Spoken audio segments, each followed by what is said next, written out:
Welcome back to the RV Shenanigans show. I'm Ryan. I'm Lauren, and together we are Millers in Motion. We are a husband and wife team from Fort Worth. We sold our ranch and moved into our first RV, and then we got this one, a Alliance Valor 44 V14 toy hauler. We are full-time in this beauty now.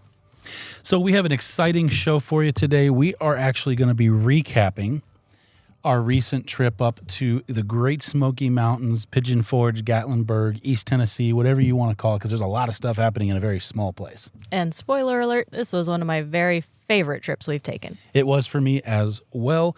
We also are going to touch on a few things that are upcoming once we get past it. But let's go ahead and dive into our first topic.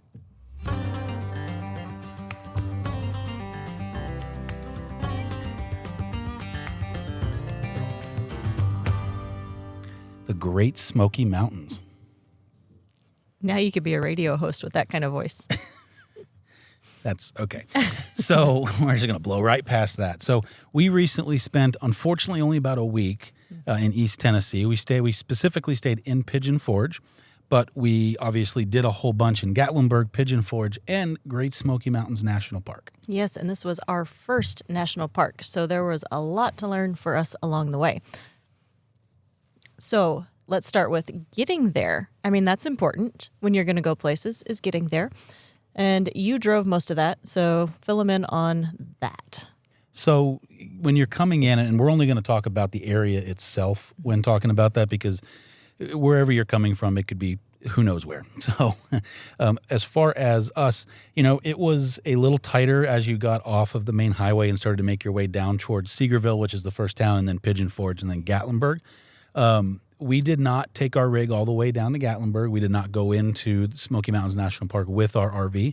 We only went as far as about the northern point of Pigeon Forge. So we actually stayed at an RV park right off of the main strip, just behind the Little Pigeon River. And, it's up there, it's perfectly fine. Now, as you get down towards like Gatlinburg, I couldn't imagine towing at least our size of an RV. No, that gave me anxiety just watching the other people. But also, when we got off the highway that very first time, it's important to know that as you're... There's a Buc-ee's? There's a Buc-ee's. And I love a good Buc-ee's, but let me tell you, that was not a good thing because the line to get into Buc-ee's actually backed up onto the highway. So, little disclaimer, if the Buc-ee's in that area, and there's a couple of them now, they are not designed like the ones in Texas. They are geared towards gas engines. And so there's only a handful of diesel pumps, unlike here in Texas where there's a ton of diesel pumps. And there's only, I believe, 2 or 4 pumps. I don't know if the reverse had it for DEF. So if you're looking to get DEF off of the pump, and it's just a little tighter. So it's doable. You're just going to be there for a minute maneuvering. Right. And so the line to get in there too. And then once we got past that kind of traffic jam, the road was relatively narrow, but it was pretty straight too. So I thought that wasn't too bad. Thank goodness the turn we were making allowed us to take up a little extra space. Otherwise I would have worried about that tail swing. But the turning down there as you come into Pigeon Forge does get a little tight if you're worried about tail swing. Again, our rig is about 46 feet long. We're about 64 and a half, 65 feet when hooked up. And so we're kind of an exception to most RVers. There's not a ton of humongous rigs like this rolling around out there, but it is doable. You just have to really be careful and make sure you plan your route out before, because as soon as you get off the main roads, those back roads, they can get really windy and really tight really fast because this is a mountain area. It sure was. And that was very intentional on our part, too, staying in the north side so that we didn't have to go through the small towns and make some of those tighter turns that we were worried about. Right. You want to tell them about the RV resort a little bit?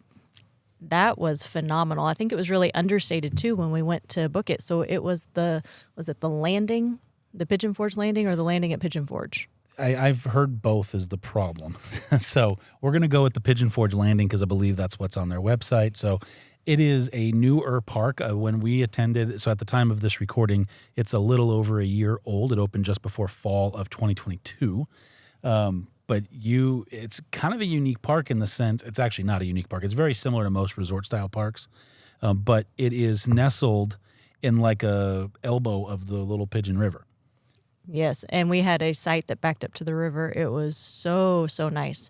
And we were able to put down our patio and just kind of watch the river go by, which made for a really nice vacation. But when you pulled into the resort, they had those little lanes. Everything was really nicely laid out and convenient.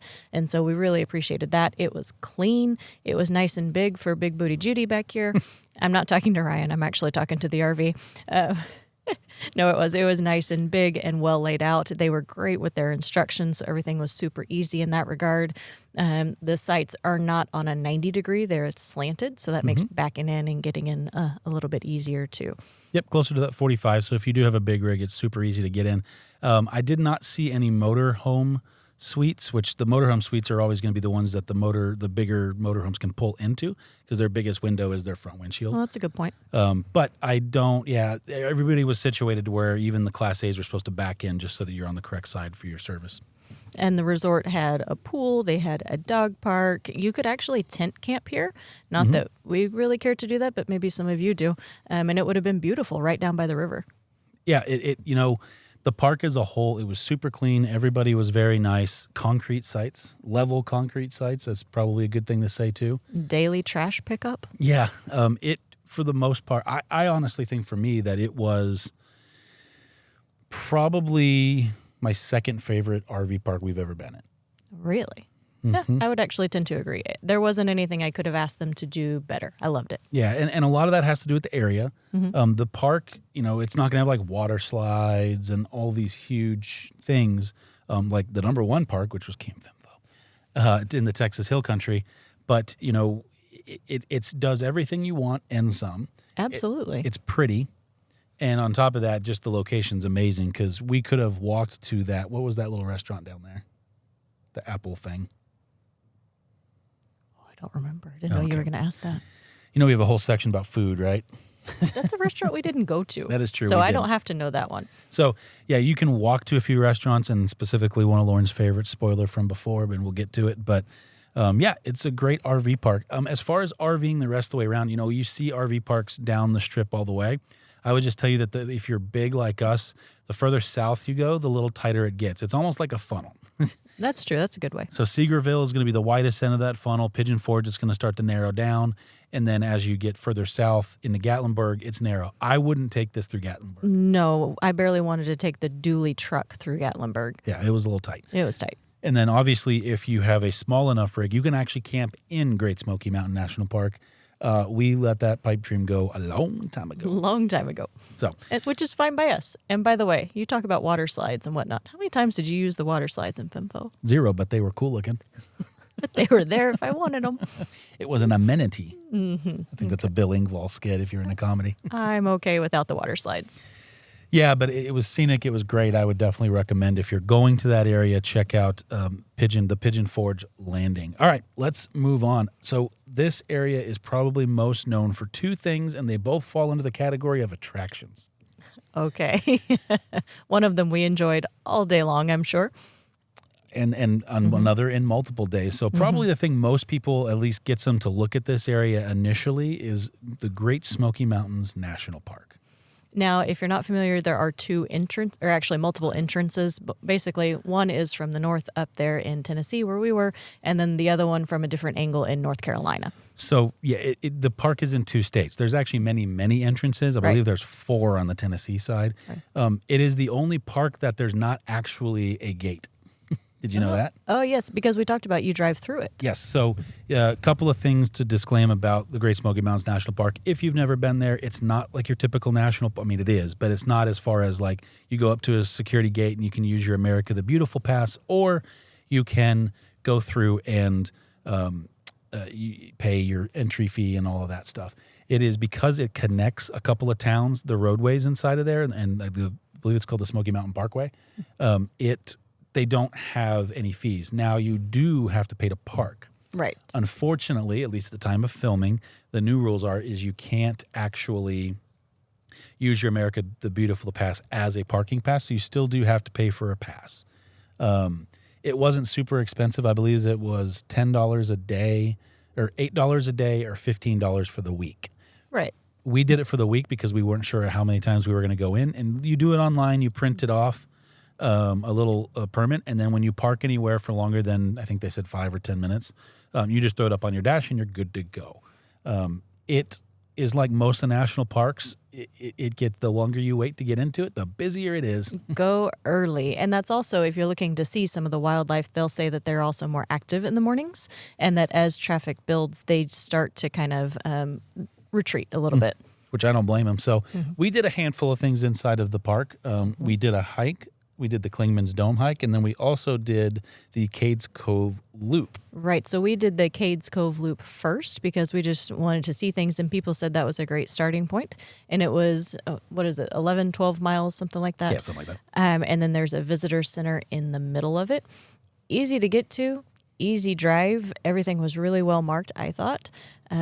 We didn't see as much wildlife as I would have liked to, but that's okay. Probably for our safety and the better. So this is a driving loop. Now there is one day a week, and I believe they rotate it, but where they close it and you can bike it or hike it.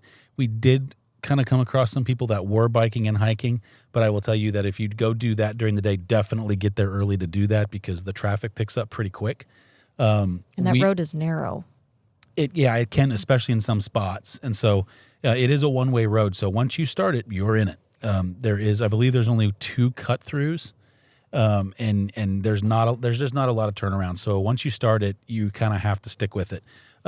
Definitely worth it. You were talking about the animals, and like we didn't see as much. Yeah. I assumed we weren't going to see as much because typically animals avoid cars. Well, except for squirrels. And the deer we saw, of course. Deer don't seem to avoid the cars. Until they get hit by them.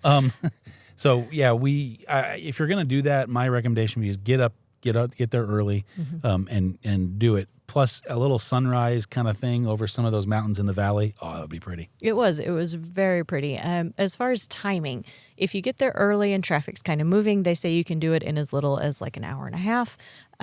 We were a little bit beyond that, and if you wait until later in the day, you're probably looking at close to 4 hours, they said. Yeah, we were in the middle. So honestly, when we got there, traffic was moving pretty good. We made a couple of stops. You can stop along the way. There's old cabins, old churches, all this old kind of settler stuff that they display. We stopped at occasionally at something piqued our interest and some overlooks.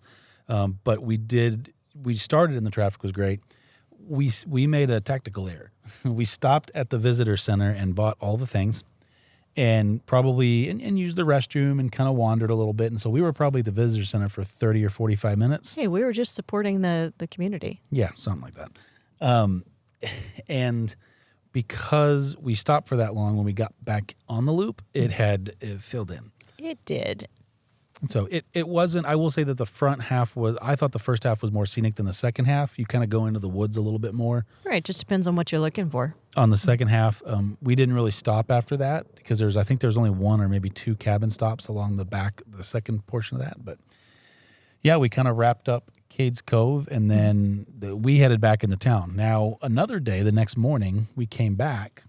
And I learned that it's colder and windier at the top of the mountain than at the bottom. So we did the Klingman's Dome hike. And if you're not familiar with this, it is a very short, half a mile, paved pathway to get. I swear it's 14 miles. It must have been.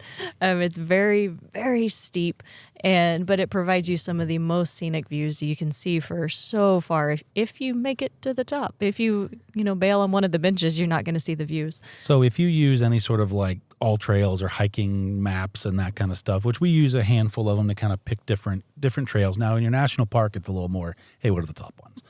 But I went ahead and looked it up anyway, and you start reading reviews. For starters, we did it first thing in the morning because we learned our lesson at Cades Cove. So we got up early and got there. And I remember we were walking out of the door and somebody sitting to my right said, hey, you're in shorts and all you have is a pullover and then a T-shirt on. Are you sure that's enough? And I went, yeah, it's going to warm up. When we pulled into the parking lot up there, which, by the way, there was hardly anybody there when we got there, the wind had accelerated probably by 20 or 30 miles an hour, and the temperature had dropped about, 20 degrees? And how'd you feel about that? It was rather cold. 'Tis was a little brisk. Now, I will say, once I started moving and the sun came all the way up, I was fine. but there was a 30 to 40 minute window in there where I was less than happy. There were some very caveman sounds that came from you. Well, you said something back at the campsite, so I couldn't complain about it out loud. So I just internally complained, and that's what you get out of me. One of the reports I read said that if you don't get there before about 8:30, you probably won't get parking there at that parking lot right at the base of the trailhead. Yeah. Yeah, there was plenty when we were there. And so, we did the hike. I will tell you that you see this nice paved little incline. You're like, oh, that's not so bad.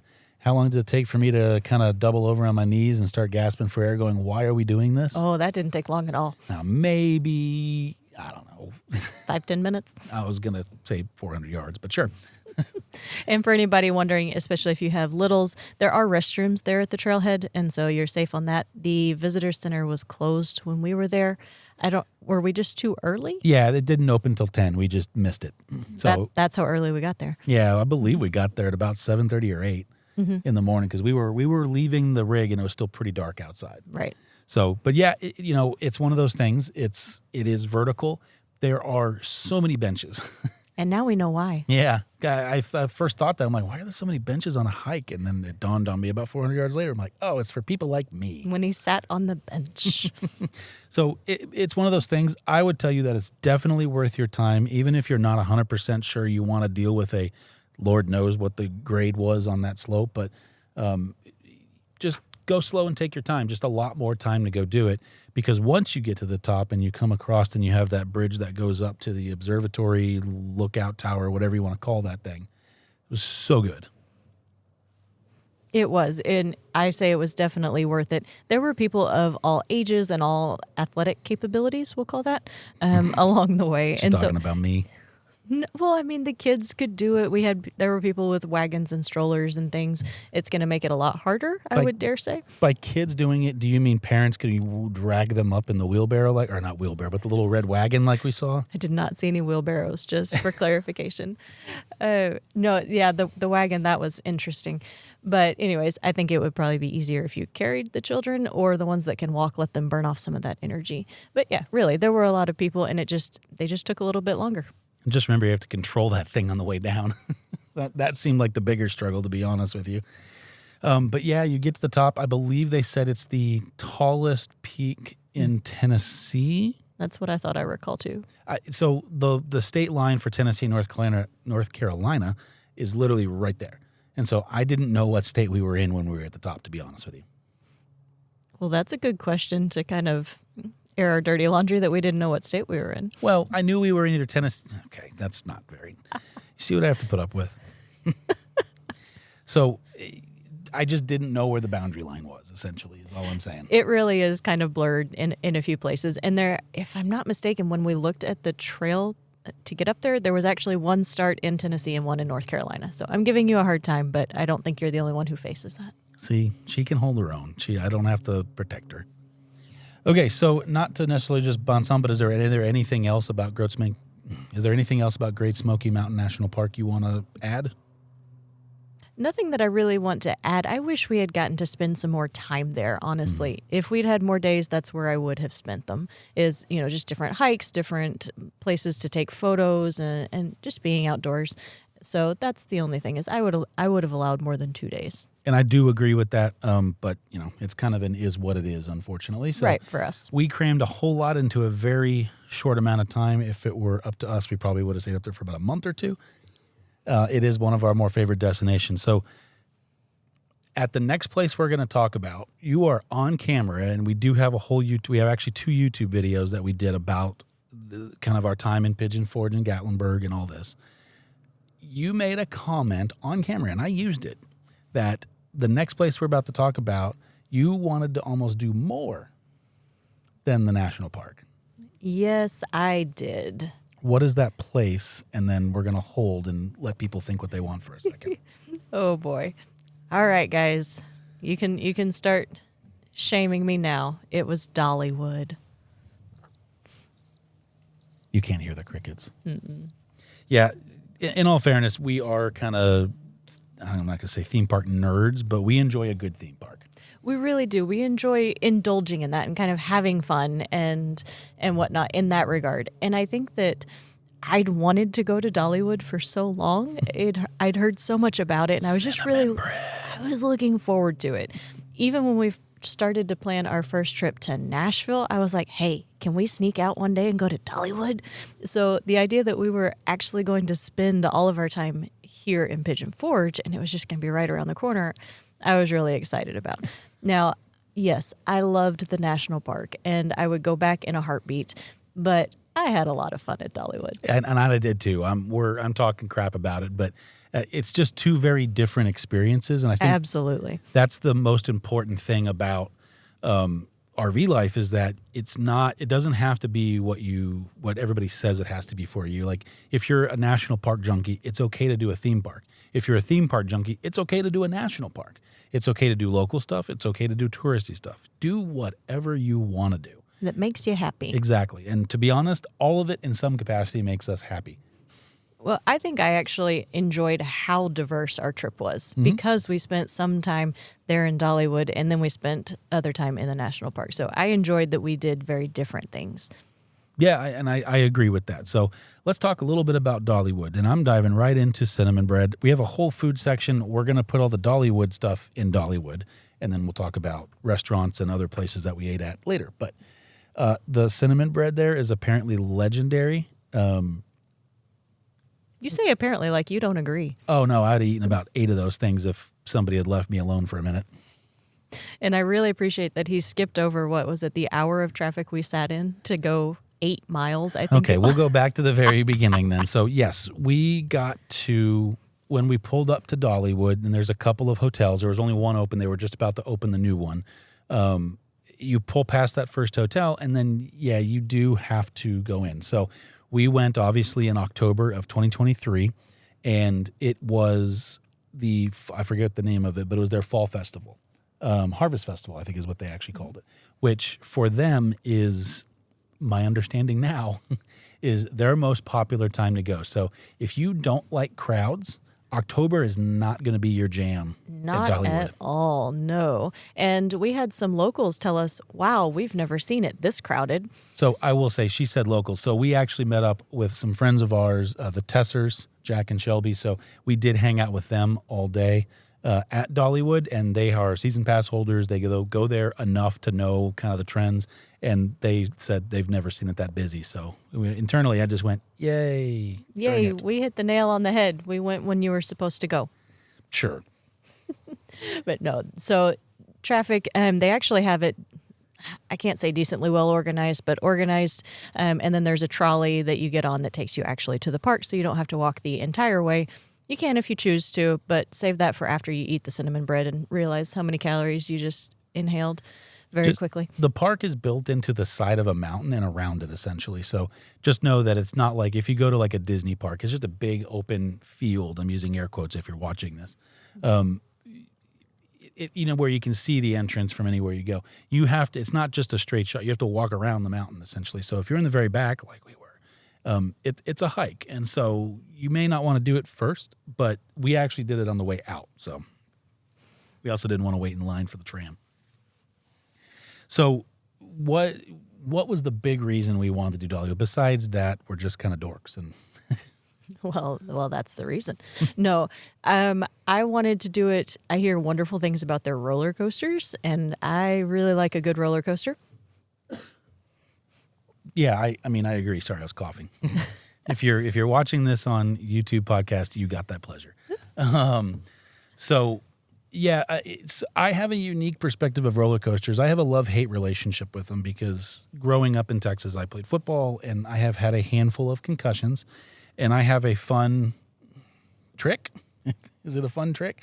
That if I pull too many G-forces, my brain likes to go, we're done, and just kind of shut down a little bit. So I have to be super careful what I go on. Otherwise, you get a fun picture of me drooling and arms flailing like a dead doll running through this thing. So I'm always a little hesitant on roller coasters, and I don't remember how we only did 2 or 3, right? Right. Again, it was super busy, so the ones we did do, we had to wait for a long time on. Coming from I like roller coasters, but I don't love them because of how I feel afterwards. And Lauren loving roller coasters for the most part. I'm an adrenaline junkie, sorry. Yeah. I had a blast. Well, they had some unique ones. So they had like a wooden type one that went a lot faster than I ever thought that it would, which was fun. And then they had that one, the eagle, where you sat like out to the side. And so that made you feel like there was nothing beneath you. So they were just very different experiences. Yeah, they were definitely different. And I've heard that in doing a little research of before we got into it was that they had some of the most diverse and exciting roller coasters in the U.S., at least in one park. I think that there's better individual roller coasters, but it's be like, hey, there's one at this park that's really cool. Whereas they have like 12. So as far as that goes, what was your favorite thing that we did at Dollywood? Cinnamon bread. Okay, that's what I thought. If you take the food out of it, and there was aspects of the food that were very good, it is still theme park food to a point, I think is the best way to say that.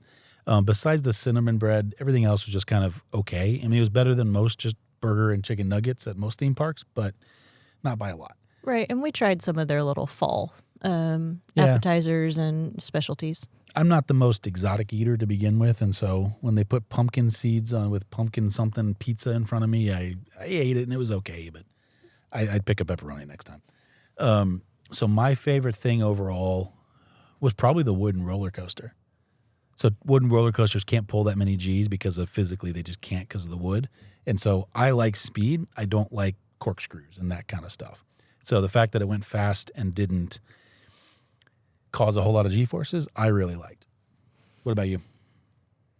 You know, I actually think that I like the wooden one the best too because it made you feel just a little unsteady. What did Jack say? He goes, you just know that when you see a fresh piece of wood up there, you wonder why. Right. And did the nails back out? Why is that one wood? Did it fall off and they had to put a new one up there? Right. And then so as we were going through it, they're just not as smooth and it just gives you a little bit more edge. No. Not as smooth is one way to put it. By not as smooth, she means don't bite your tongue or chip a tooth. No, it was a lot of fun. So the food, I mean, aside the cinnamon bread is legendary. You do have to do that. But the rest of the food, I could kind of, take or leave. Yeah. Eat what you want when you want. But other than that, just know that, don't just get a burger. Find something better than that. But it's just kind of standard, I guess is the best way to say that. They had more options than I thought a theme park would. Mm-hmm, I will say that. And so you can probably find something. It's just we weren't there long enough to actually find that rhythm in that food that we wanted. Yep, I agree. And again, we only spent one day here, so it's not like we were pros. Yeah, pros or immersing ourselves. That's why we enlisted Jarek and Shelby. They were our Sherpas. So not to just bail on Dollywood completely, but we have two other cities essentially that we're going to go through. So let's talk a little bit about, let's work from where we stayed back down towards the mountains. So in Pigeon Forge itself, what attraction-wise stood out to you? As far as attractions in Pigeon Forge, I didn't really have a favorite attraction. So I mean, my favorite attraction was the Iron Forge Brewery. Okay, that's not an attraction. That's a restaurant. It was to me. Okay. So this is where you're going to hear the term tourist trap a whole lot, especially in Gatlinburg and Pigeon Forge. Once you get away from Dollywood, and Dollywood could be considered a tourist trap too. I consider it a theme park, not necessarily in that same conversation, because you start to get in a lot of the dinner shows like Dolly Parton Stampede and the Hatfields and McCoys and all of that stuff that's a little gimmicky. There's a lot of Ripley's Believe It or Not stuff, all of that. So we didn't do a ton of that. Most of that stuff, like wax museums and all that's not really our jam. And so we passed it a lot, and we considered a couple of things if the weather or something had changed in our itinerary, but it wasn't a primary thing for us. Right. I completely agree with that. Just wasn't what we went for, I guess, when we were thinking about planning our vacation. Right. Now, going up and down Pigeon Forge, there are some areas we could park and walk around to a few different things, but they did have one area that we really liked, and that was the island. Yeah, that was really pretty. There's a fountain in the middle of it. There's a bunch of different shops and restaurants. Of course, there's restaurants. Where would we be without food? And then they had some like kids activities, and I don't want to call them carnival rides, but you know what I mean. Somewhere between theme park ride and carnival ride in the middle there. It's more permanent and don't feel like, death might be a thing. But it is still kind of that same essence as far as the kiddie stuff. And they had like a little ropes course. She's also downplaying the fountain. The little fountain in the middle was actually something choreographed to a couple of songs of music every 30 minutes or an hour. And then at night it lights up. It's a little more than just a fountain. It was very pretty, but it's water. Woohoo. Yeah, that's true. They also have the Great Smoky Mountain Wheel, which is a huge Ferris wheel with an enclosed. By the way, they used RV ACs in the cabs of each one of those. Yeah, that's right. I thought that was funny. I wouldn't have ever known that until we started RVing. But yeah, so that was cool. We did that. You can buy day passes for a lot of the stuff, or like unlimited use passes for the day, or individual tickets. We weren't going to do all that stuff, so we just wanted to go up in the wheel and look around. That was really all we did. I think that place might have been a lot more entertaining if we'd had kids. It would have been higher on the list. So one of the cool things too is there's a couple of different Margaritaville restaurants, or well, there is a Margaritaville restaurant, but hotels is what I meant to say, around the Pigeon Forge, Gatlinburg area. One of them is actually attached to the island. And so that'd be a cool place that if you're not RVing is to kind of come in and stay, because then you have built-in entertainment right at your fingertips and restaurants. So you can, especially if you have kids and everything else, you can go and take them down there, get their energy out, and then go visit the other things in the area like Great Smoky Mountains National Park or the things up in Seegerville or down in Gatlinburg. So, moving on, because that's really all we kind of did in Pigeon Forge, Gatlinburg, which we only went down there for one evening and kind of wandered around, and it was not our best evening, we'll just say that. So it was very pretty. I can see that there's a lot to do. There's lots of restaurants and shops and moonshine and all the things. It wasn't quite our speed, I would say. First of all, I'll just leave it at that. It wasn't quite our speed. And then the one attraction that we did try to do just really didn't go very well at all. So I don't mind talking about it a little bit. It's the Gatlinburg itself feels older than Pigeon Forge does, because it is. It's tighter, so like you have one road with 2 lanes and a little teeny beeny turn lane in between, and the buildings are right on top of it, so you don't have much of a sidewalk to work with. We did eat dinner down there, and we'll talk about it in the food section, but that was kind of a highlight. And then they have these, I don't even know how to describe them. They have these little areas that you can go up on the mountain to, and you take like a ski lift or a gondola or whatever they happen to use. I believe there's 3 of them. There's Sky Park, Anarchista, and I forgot Ober, however you say it, Ober. Ober Mountain, I think. Yep. So we chose Anarchista, and we did it because we're like, well, it looks like it's the prettiest views. It's the newest one. It has the most to do, what it looks like. And it, for some people, that may have been absolutely what they wanted. Plan, unlike us, we decided to get there more towards the evening. We're like, oh, we'll get up on the mountain. We'll see the sunset. We'll have some dinner. We'll just kind of wander around, see the lights, and then we'll come down. It's a little expensive for that, and in retrospect, I don't know that I would. If you're going to spend half the day up there, great. I'm not sure there's a half day worth of stuff to do. It takes a long time to get up there. The chairlift does not move fast, and so plan on it taking up to 45 minutes or an hour to actually get all the way up there from getting out of your car.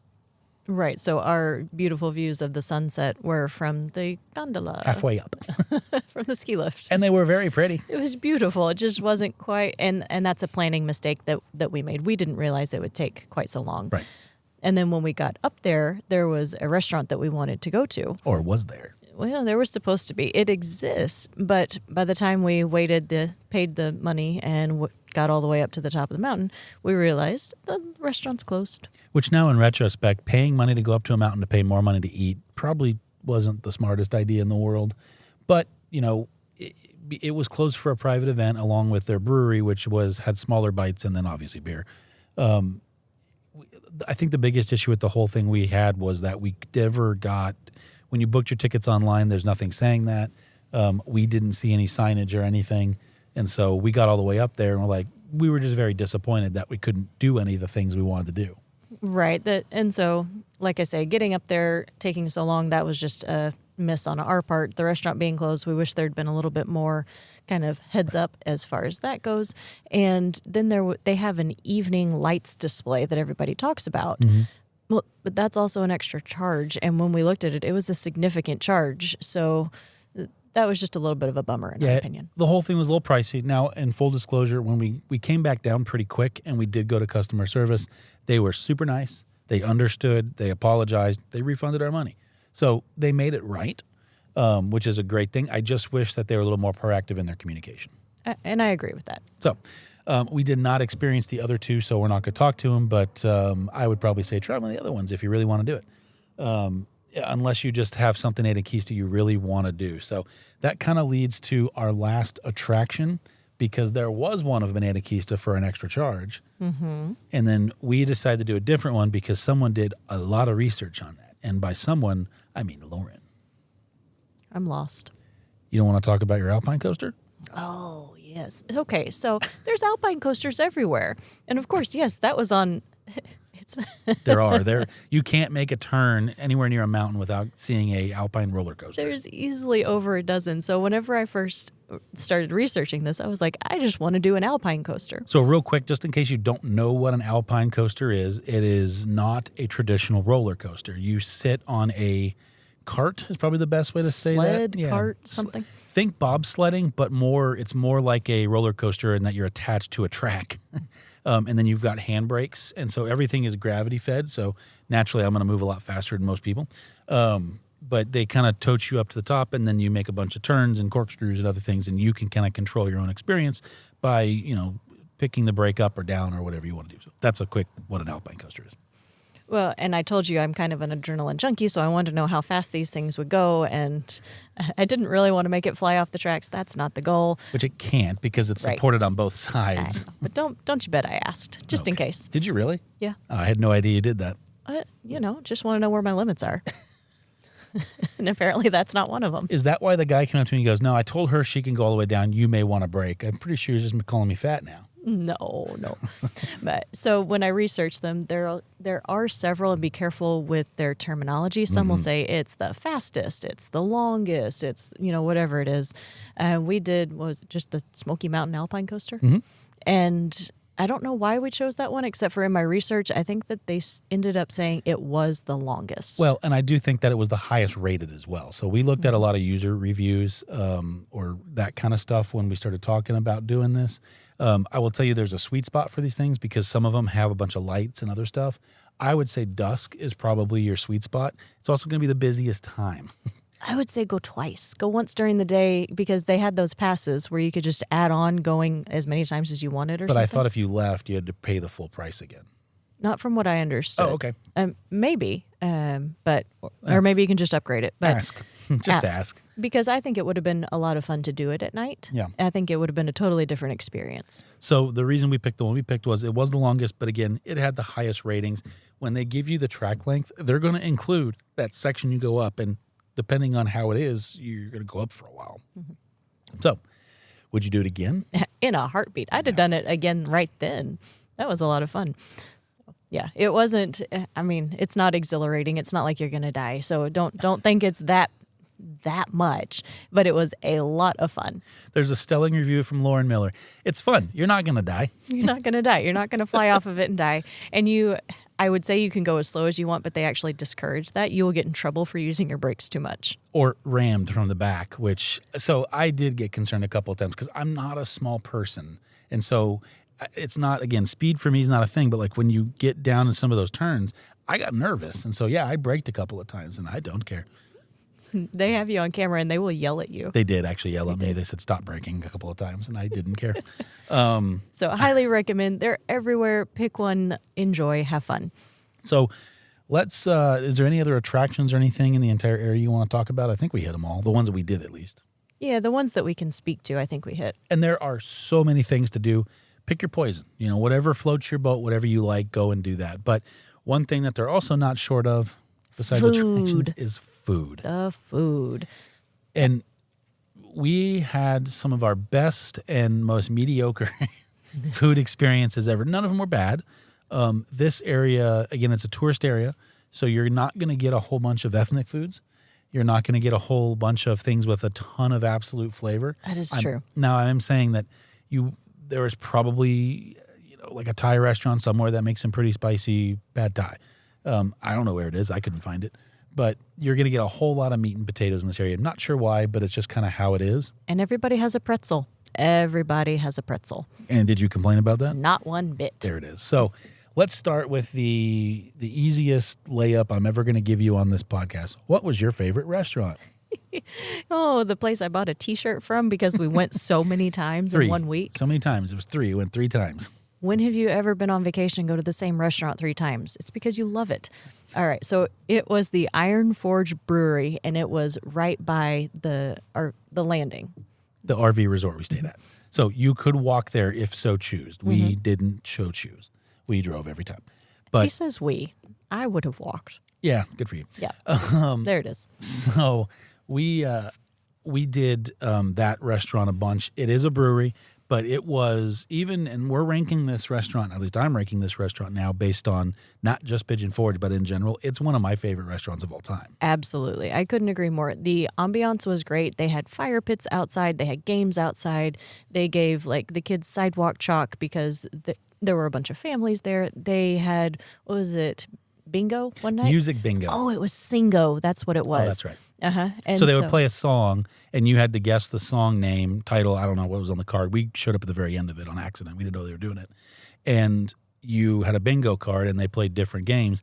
But they had a fun rule that if you got it wrong, whatever the last song that played, you had to sing karaoke to it. That's right. No, we didn't get to hear anybody sing. But no, that was a lot of fun. And so every time we went, they were doing something different. And they've just gotten through with whatever Oktoberfest event they were having. They have local, I don't want to say homegrown, but local brews that they're doing their own. Yeah, literally, I mean, it's a brewery. I mean, the restaurant is probably only about a third of the space. If you look through the big glass windows, you see the brewing operation. So they don't just make beer for themselves. They make it and distribute it locally there in Pigeon Forge and Gatlinburg as well. And the beer was good. It was very good. And then the food was phenomenal. They had some of, what did we get? Some chicken that had this spicy bourbon sauce on it. Yeah, and it wasn't like super spicy by any means. It was just good. I mean, we didn't, and that's the hard thing is the first day we went, we didn't actually know a bunch about we didn't actually know a bunch about it. We were hungry. It was a little later. It was convenient and easy, and it wasn't fast food, so we were down. And so we went over. We had to run to Walmart and get some stuff after we got settled in. And we walked in, and everybody was super nice. They let us taste a few beers before we bought one.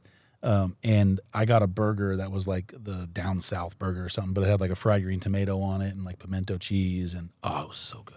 I would say that was one of the places we got some of the most variety. Yep. Everywhere else it was a pancake house or it was kind of Midwest style food. Let's say Pigeon Forge Gatlinburg variety, which isn't a wide berth to begin with, but is it going to compete with like food in New York City or some of these bigger cities that have all this fine dining? No, not even close. But it's at least Pigeon or Iron Forge was just good. It was. Everything we had was phenomenal. So we tried different appetizers, entrees, and the desserts. Oh my goodness! Yeah, they had a sticky toffee pudding or whatever that was. Yeah, I could just eat that for the rest of my life and die in a few weeks. Beer, pretzels, and sticky toffee pudding. It's worth losing a foot over. It's a diabetes joke. So, not to harp on the one place, we did eat at a handful of other restaurants. Pancake houses are a thing. They are. I don't understand what a pancake house is besides like IHOP, but better. I mean, I understand what a pancake house is, but it's a breakfast place. They're not going to have anything super creative or out there. They're going to have mostly pancakes, bacon, eggs, that kind of stuff. We did try one. It was fine. It was great. We've made pancakes before. We've eaten pancakes out before. I didn't really get the appeal, but it was fine. Let's put it this way. It's the type of breakfast that if you mess it up, you've completely neglected it and burned it. To me, breakfast is one of those meals you can't mess up unless you just really try hard. So it wasn't good. I mean, well, it was everything was good. Nothing was bad, but it wasn't anything just, I got to go back there like the brewery. But we also did go somewhere for breakfast that was a little bit more, you could write home about it. Oh, Paula Deen and her butter. Of course, Paula Deen's. And her butter. I was afraid that this was going to be a little overrated. It was not. I thought that the pancake houses were overrated, but Paula Deen's was not. It was very good. It was very good. It is family style, so just know that when you get there, you pick X amount of things from different categories on the menu. So if you're going with a bunch of people, good luck. Hope y'all like the same food. I was about to say, luckily it's just Lauren and I, and we have very similar tastes for the most part. So minus maybe one or two things that we just kind of went, well, I'll get this and you get that, and there you go. We were in that sweet spot very nicely. Yes, so I'm glad we tried that one. That one was definitely worth it. And it's in the landing at Pigeon Forge. So again, another reason if you're not an RVer to stay at Margaritaville there, you can go and get all your butter. There's other things surrounding it, but there's mostly butter in there. And it's good butter. But in all those places, you know what my second favorite restaurant was? Taco Bell? No, it was the diner. We did the Sunliner Diner. Why do I want to keep calling it the Starlight Diner? That's a very good question. Okay. I don't know, because you're special. So we did. We went to the Sunliner Diner, and it is probably the most not over the top. It's probably the best themed diner theme that I've ever seen. I mean, they stuck to it. They sure did. They nailed it. But the food was phenomenal. We got I think I got a milkshake. I don't even remember what you got because I was in my own little world enjoying it. So probably the best cheese fries we've ever had. Right. Because it's not just a bunch of shredded cheese melted on some French fries, call it done. They actually put like some queso on it. Then they put some actual cheese on it. They were just great. Layers of greatness. And it's a diner. Listen, get a burger, get a patty melt, get diner food there. Don't go in there and get fried chicken. I mean, that's not diner food, right? So get a burger, get a patty melt, get something along those lines. But yeah, I think I got the burger. I don't remember what you got for food. I got a BLT. That's right. You got a BLT. You got a milkshake with your meal. Yes, I did. They are an actual soda fountain.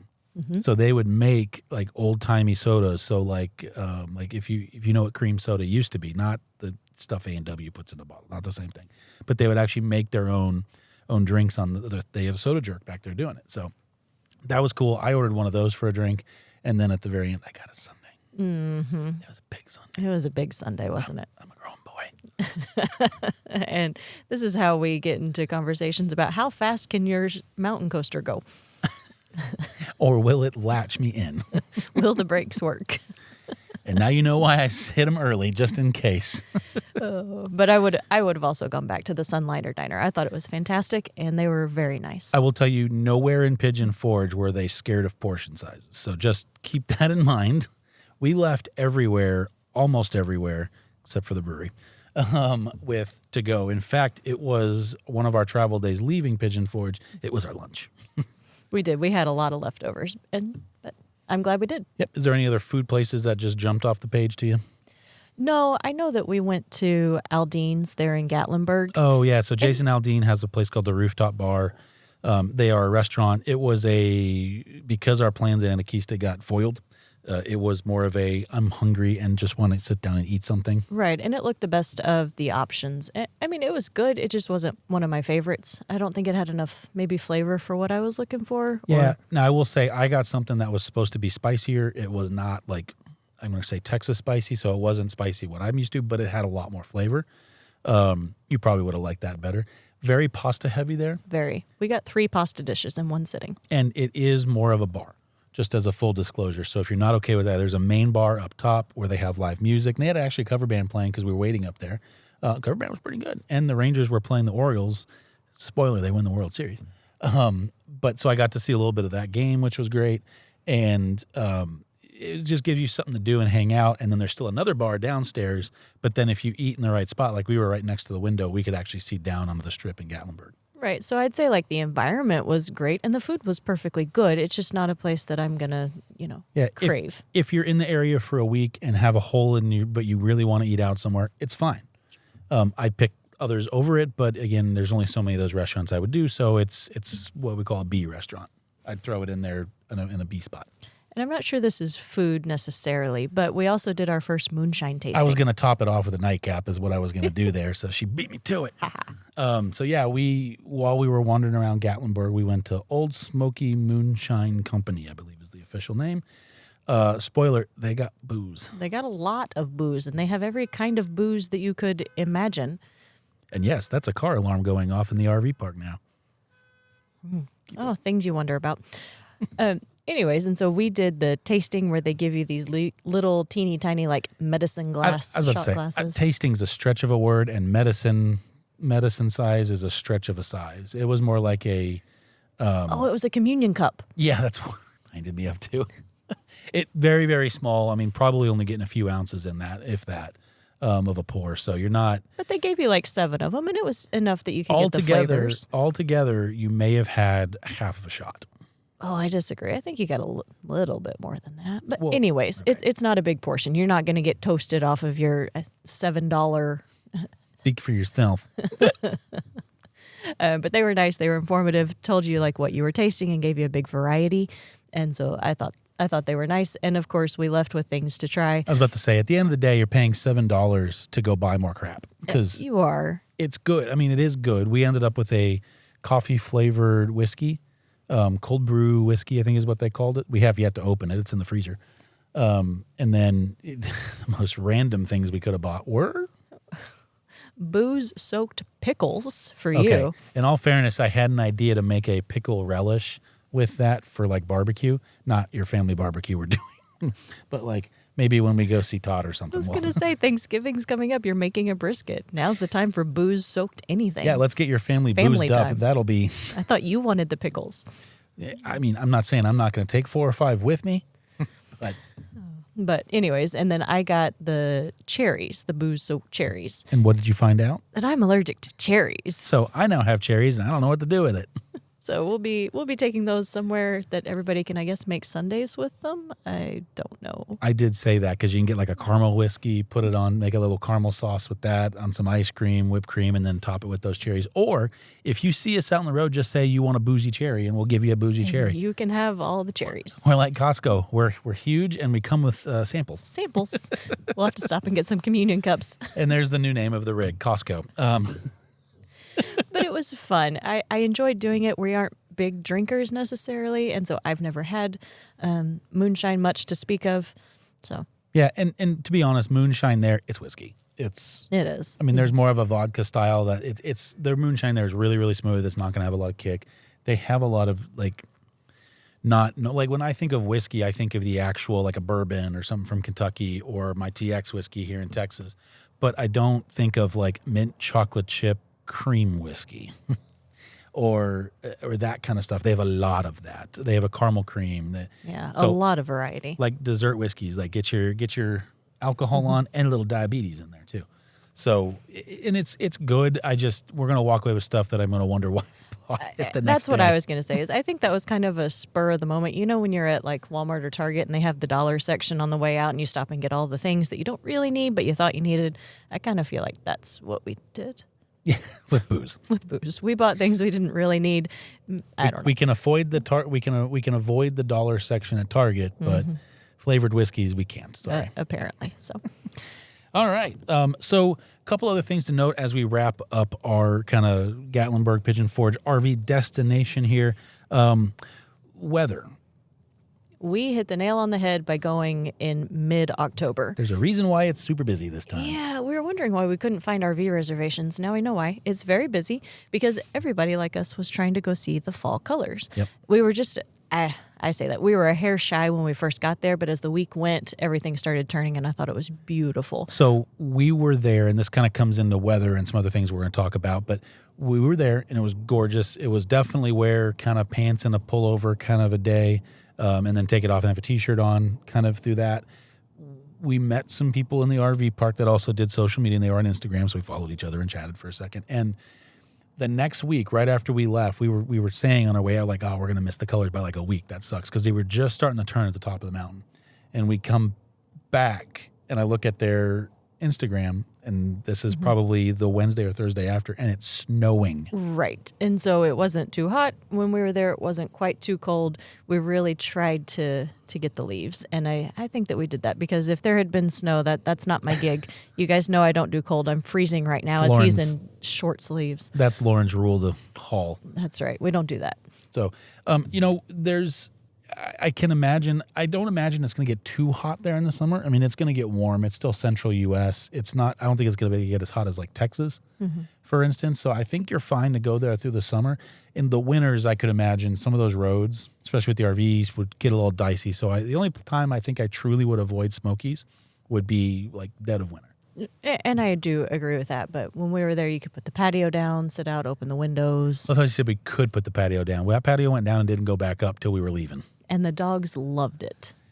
Until Mishka almost jumped it. She saw a squirrel. what do you do? Yeah, exactly. So, all right. Anything else on the whole area? I would just say it is what you make it. And so if you want to go and have a very cost-effective kind of vacation, I think you can do it. If you want to go have an expensive bougie vacation, you can do that too. All right. Well, we're going to take a quick break and we'll come back with some upcoming events. Give us 1 second. We'll see you in a minute.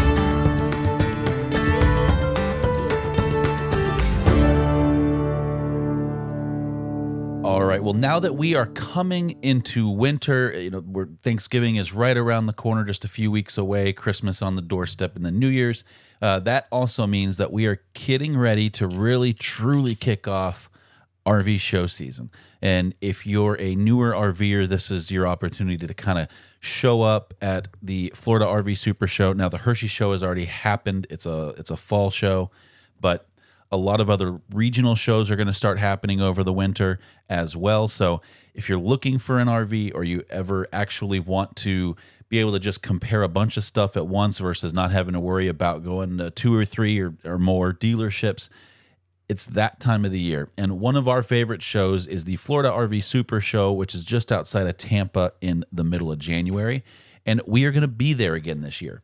One of the things we like about the show so much is that it's not just an RV show. There's so many other things. There's seminars. There's all different types of events. There's actually a super rally, so you can camp at the fairgrounds there if you want to. I believe that's already open. I don't know if it's sold out yet or not. I'm assuming it probably is, but you can check all that out if you just Google search Florida RV Super Show 2024, and it'll take you to the Florida RV Association's website, and you can get all the information there, whatever you're looking for. So the thing that also excites us the most about it is that we get to go and we get to actually spend a little bit of time with everybody. So we always look at this as an opportunity, not just to see what's new and to connect, but to connect with everybody else. We have a lot of friends that are also video creators. It's no secret that we were on the season 1 of RV Unplugged, and we look forward to getting to see our old castmates and hang out and maybe have dinner with them. And then in addition to that, we get to see all of you. Now, we say this on the YouTube channel all the time, and this is our first time really kind of diving into a topic on the podcast channel. So we wanted to make sure that it had its own little section, and we were aware. Plus, we have some fun announcements that are going to be coming out. We will have a handful of meet and greets with some of our sponsors and vendors across the show. I believe there's a couple of those, but we are incredibly excited because we are going to be doing live podcast recordings, and they're going to be videos, and we're going to bring guests on. So we just got the approval that we're going to be doing that. And so I'm going to follow that with a whole bunch of more details as we dial them in, because I'm going to start going to work on working on those shows.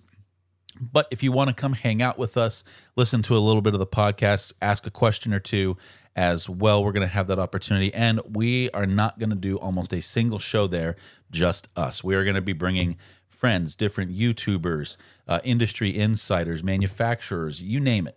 We're going to bring them all on the show. We're going to be doing at least one podcast recording a day, probably more like 2 or 3, but we're doing at least one a day. So come hang out with us for about 30 to 45 minutes. Listen and see how we actually record this live and in person. We would love to see you. Now, with that also being said, through the Millers in Motion side of things, we are probably going to be doing a meet and greet kind of a thing, but more of like a dinner. So we're currently looking for a location to have this. What we're looking for from a feedback perspective is actually what evening. So for us, we get really busy when we're down there, and so we want to dedicate some time to be able to hang out with everybody. And we're going to have 2. One's going to be specifically for our Millers in Motion family. The other is going to be for channel wide, as we like to say. So that's kind of what's on the docket. And if you are thinking about coming to the Florida RV Super Show, let us know. We've already had a bunch of people reach out, and we're super excited to be able to meet you. And come hang out with us. It's just going to be fun. At the end of the day, the Florida RV Super Show is fun. You get to see some new RVs. There's lots of different events and seminars, and we're going to be there. So yay that. So all right, with that, we're going to roll back into our very last segment.